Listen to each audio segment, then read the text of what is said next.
everyone. Welcome back to another episode of Fake Book Book Club, where we talk about books, but none of them are real. Today's new book, Travels with Gazubogurglelozosz. Madi, I'm excited for you to step in as moderator today. Why don't you kick us off with an introduction? It's the story of a slime taking on the world. Gazubogurgle travels through elven forests, dwarven mines, and everything in between. Perhaps the true heart of the story is the journey of Gazu themselves as they grow from a wet behind-the-ears ooze fresh out of the goop into an experienced and world-weary traveler. Before we get into it, let's introduce today's panel. I'll be your moderator for the evening with the pun unintended name of Madi. And with that, let's take it over to our cast. Moxy, say hello. Hi, everyone. I'm Moxy, and I'm the founder of this group. I love reading books both backwards and forwards. You get some weird spell results when you read those books backwards, so I guess you got to be careful, but, you know. Yes, yeah, that's very true. If you read the wrong passage out loud backwards, you might be getting things a little helter-skelter there. Yeah, definitely. And that'll bring us over to Misty. Misty, hello, welcome back to the show. Hello, always happy to be here. My name is mist-shrouded. But you can call me Misty. You got a little something in your throat there, I think. We'll move on. Stoopy, welcome back. How are you doing today? Oh, hey, Madi. Doing good. I'm Stoopy, and it's great to see everybody again. So I've been stealing time away from my moon cow farm to go down to my local tavern for weeks now to finish this tale, so I'm really eager to talk about it. Let's start with the elephant in the room. Gazubogurglelozzoz. I would be happy to tackle that one. So Gazubogurglelozosz, the TFDE second and third L's, I and the second Z are all silent for those who are not familiar with the slime tongue. Readers in BASIC have often referred to the writer as either Gazu or Gurgle, and as far as I know, there's no stated preference. I see. See, this is why I could never be a magic user. All of the silent letters and all of the long words. Oh yeah, they trip you up for sure. Too confusing for me. Stick to a good bow, I think, myself. Mm-hmm. Trustable, reliable. Don't have to worry about tripping over your words. Let's get into this book here. So, a lovely story of the growth of a slime from emergence from the hutch at about 100 PDL. That's post-Dark-Lord. They start out just sort of emerging out of their den, and then that's where this story takes off, is just their first steps into the world. What struck you about those early days for Gurgle? Just the sheer sense of wonder that Gazu experienced when they were born. What was like super striking to me is that I didn't realize that oozes were sentient immediately. So the fact that like everything that was brand new, the sunshine on their membranes, the tactile grit on their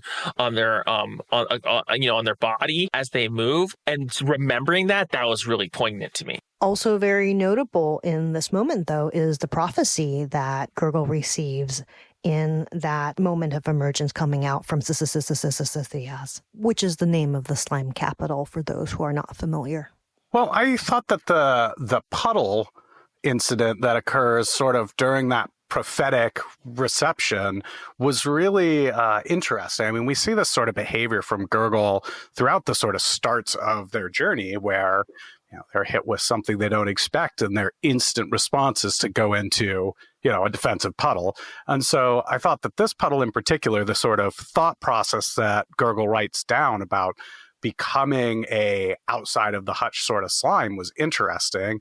And then the prophecy as well, sort of sending them on this epic quest to go and discover all of this is like, it's wild.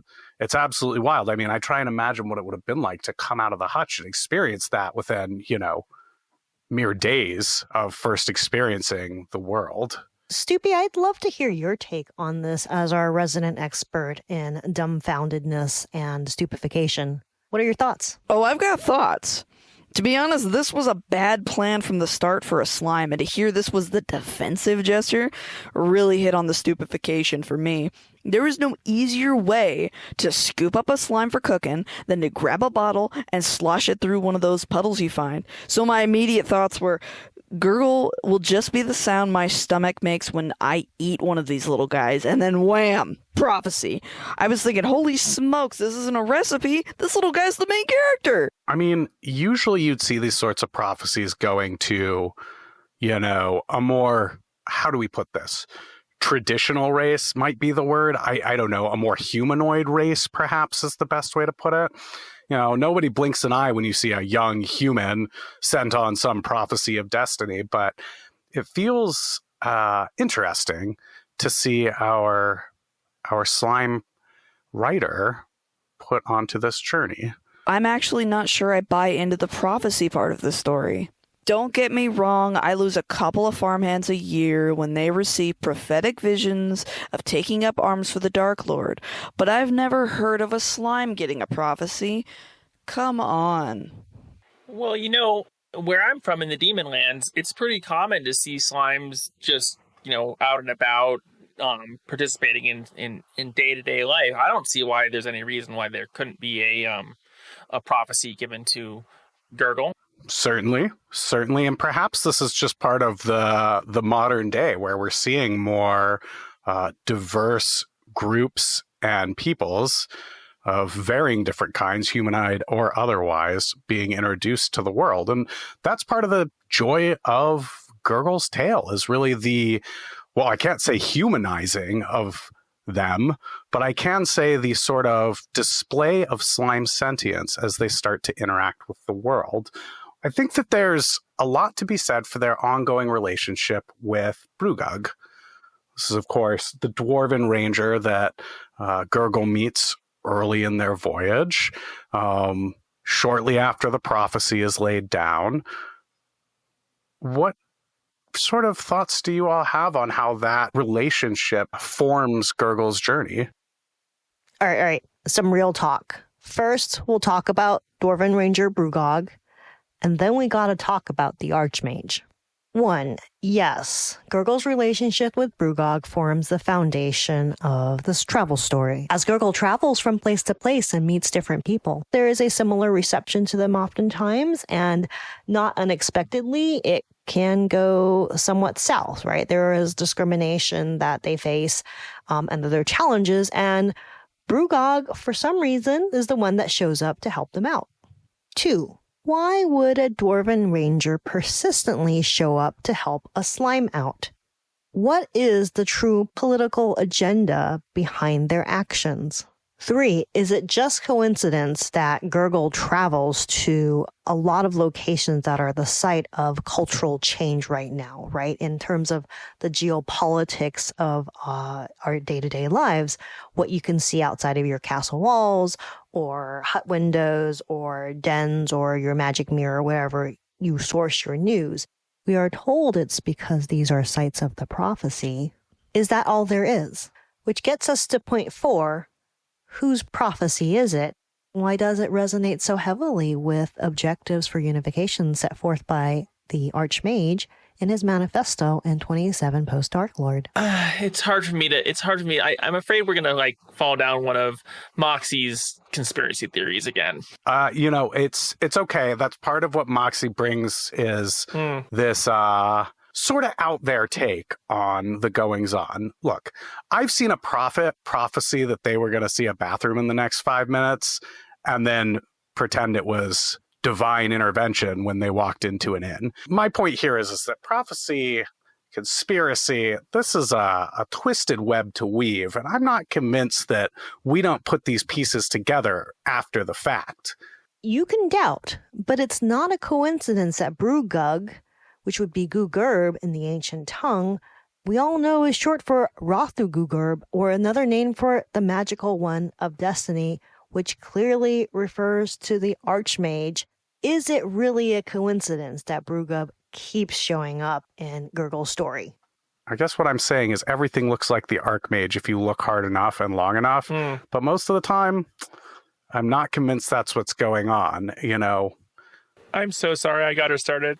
Most people that I look at do not have a butt like the Archmage.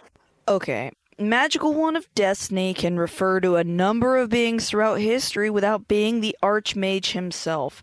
I'm not saying we shouldn't consider this from all angles.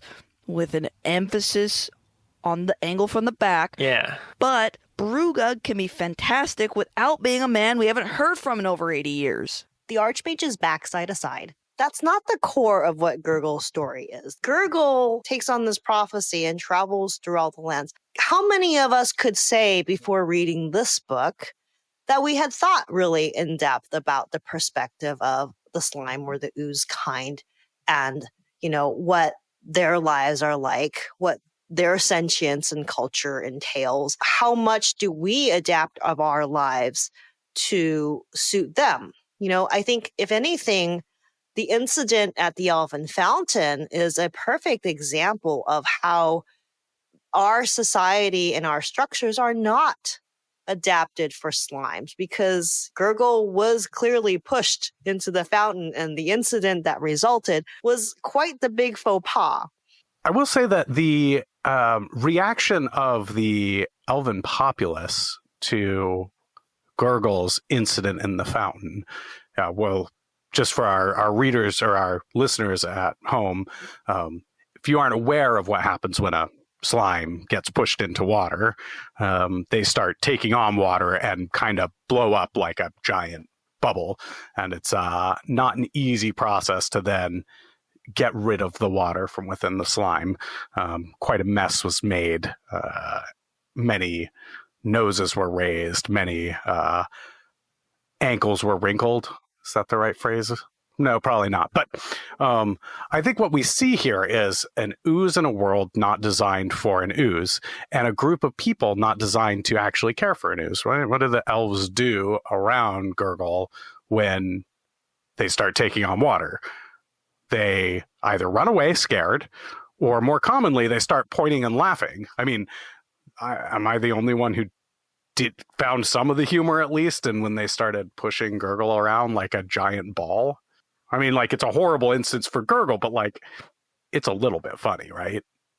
Slimes are pretty sentient, so I was like kind of mortified when they were rolling them around like there was some sort of like beach ball.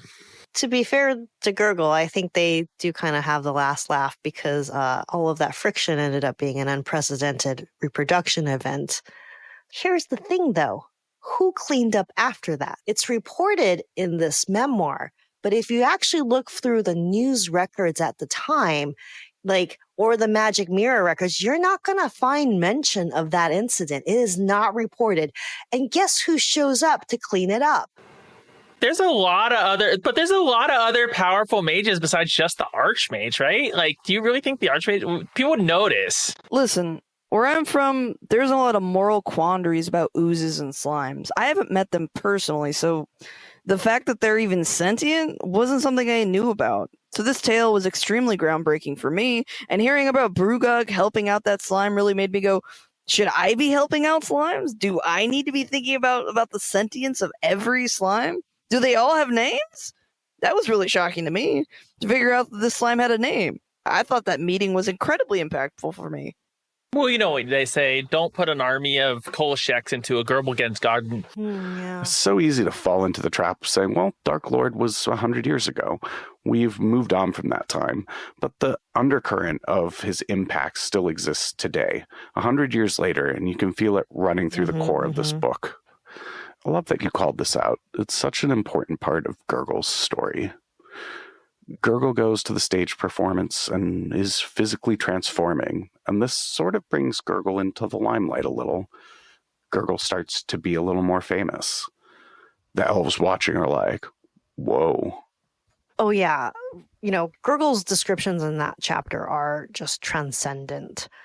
But interestingly enough, that actually had a real world impact, because after that, it actually started this whole upswell of including slimes in ritual performances.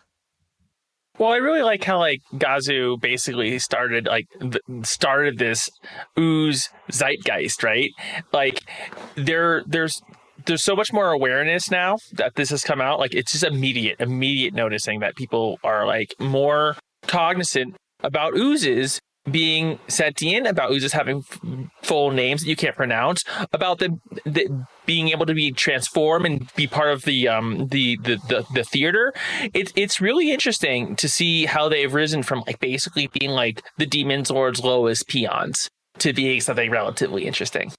I think actually it's quite incredible that it all started from just this little book and this little slime that was just like, I'm just gonna go on my trip. I'm just gonna travel. I have a personal anecdote. When our bard came and sang the great songs that were in this book, they actually did a song called Uncontained, and they actually had a slime get on stage and do the spinning and the dripping that I guess was supposed to be the performance that Gurgle did, and it was quite amazing to watch. It nearly brought a tear to my eye. Right. So that's the ooze cultural dance, right? Yeah. Uncontained and dripping and undulating. Yeah. They took the slime and stuck it on the guitar, and it just dripped off in this hypnotic way that was beautiful to watch. And it's really special to get to see that. Mm-hmm. However, it did take about 30 minutes to fully drip off of the guitar, but at that point, nobody could look away. It's wonderful to watch Gurgle, to actually read Gurgle's description of these performances. This is a very intricate art form, and we have seen a proliferation of oozes as background, oozes as special effects in performances. I myself have seen one come into the village recently with an ooze functioning as the backdrop, changing colors to represent different times of days, melting and warping into props and other stage items. It was really enchanting, to be honest. I've also seen trending oozes as companions. Since they are so fluid, they are able to take shapes of creature companions as well as person shapes. And some oozes appear to be training now to be able to embody different shapes. I'm a little bit wary when I hear that slimes are going to impersonate different animals, because I did have a problem a while back where I had a bunch of slimes trying to impersonate my cows. So I'm not a big fan of that, but I did hear about the carnivals bringing slimes as crash pads for their acrobats and using them as like juggling balls, and I heard that was pretty neat. I'm not really a huge fan about oozes training to embody like specific shapes like on a permanent basis. So where I come from in the demon lands, it's a melting pot. There's tons of different races of demons, and just in general people out there. And one of the big things is being able to be who you are and your own identity. I've had at times in my own life had to use illusions to go to visit specific locations in the world, just because of how I look. And it's really hard to be something that is not you, right? It doesn't feel right. Everything feels wrong. And so I couldn't imagine like forcing an ooze to do that,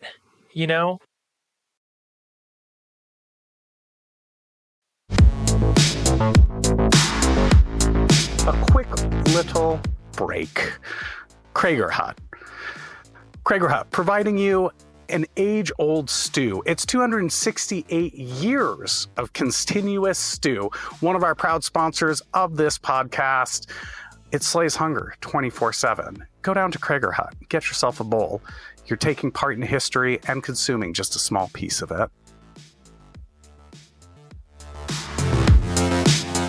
Okay, I have a request. I want to talk about the whole Genomist cheese stand incident where Gurgle inadvertently gets in, consumes a bunch of cheese, and now is suddenly outputting a whole new dairy product.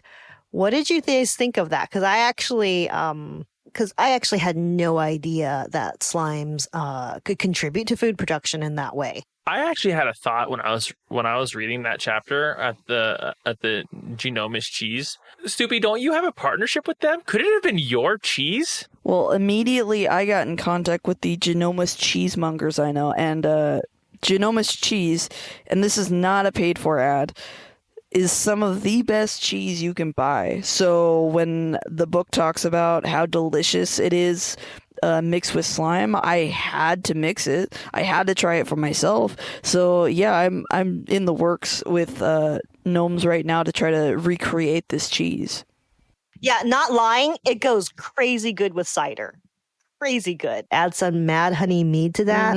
Exquisite. I honestly like it with my blood wine. The spicy flavors, the undertones of the blood wine go really well with the creaminess of the cheese. Can you also get us an in on ooze cheese? Because I haven't tried it yet. Oh, it's delicious. Yeah, I can get you in. All I gotta do is go talk to the guys. Don't just tell me that. Like, get me a sample, bro. I will get you a sample. It is delicious. Hook a friend up. Oh, it's fine. Next time I visit the farm, I'll fly you some. I'll curry it for you. Yay, interspecies besties really is the best. All right. I think we're approaching towards the end of our podcast. We may need to do another run of this one.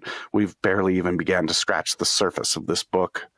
I know, we didn't even get to talk about the botanical garden. I love the child eating plants. I know. Oh my god. I actually visited there last year. It was so good. If you bring a child sacrifice, you get in for free. Did you bring one? Did you bring one? Yeah, of course. Was it awesome? Yeah. So it was absolutely amazing. First of all, they let you actually watch the live feeding, and then afterwards you can go play in the adult mixology garden free of charge. Oh my god. All day cocktail fruits, as much as you can possibly drink, but you do have to check in with the mage at the end of the tour so that you can get decursed before you go home. Otherwise, you're just going to turn into another magic tree. I wouldn't be able to fly if I was a tree. That'd be freaking terrible. Can't blame the tree. It is how they propagate. I tried to bring one of my own to sacrifice, but the missus wasn't having any of it, so...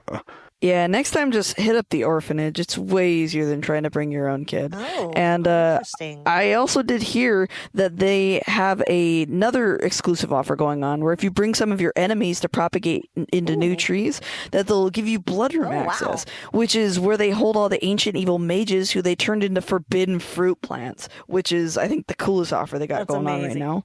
An incredible story, an incredible progression, and a living legend in many ways amongst our community. I can't wait to see what Gurgle puts out next, what journeys we'll see, any final moments you want to make sure we talk about, anything that really stuck out to you.